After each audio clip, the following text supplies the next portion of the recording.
George Terry defines decision-making as the selection of one behavior alternative from two or more possible alternatives.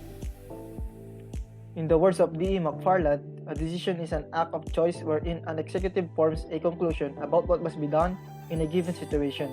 A decision represents behavior chosen from a number of alternatives.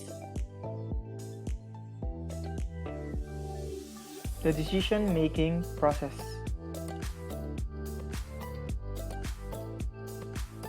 There are 7 steps for the decision-making process.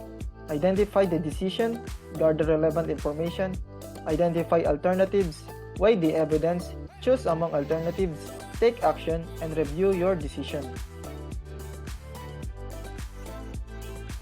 Identify the decision. To make a decision, you must first identify the problem you need to solve or the question you need to answer.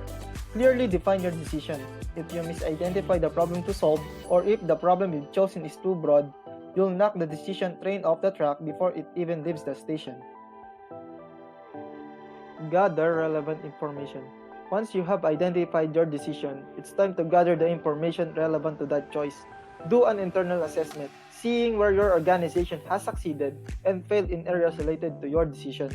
Also, seek information from external sources, including studies and market research.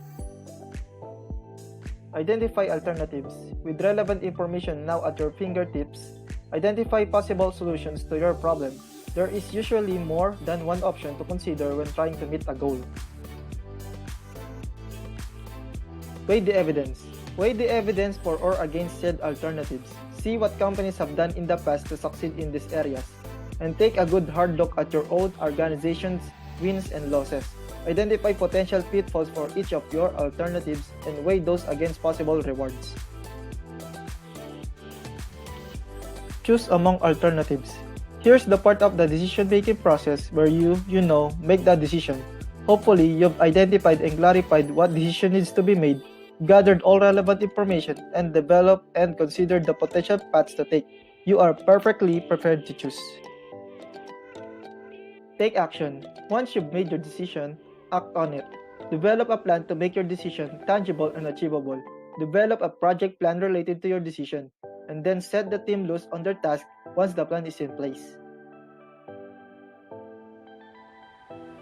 Review your decision. After a predetermined amount of time, which you define in step 1 of the decision-making process, take an honest look back at your decision. Did you solve the problem? Did you meet your goals? If so, take note of what worked for future reference. If not, learn from your mistakes as you begin the decision-making process again.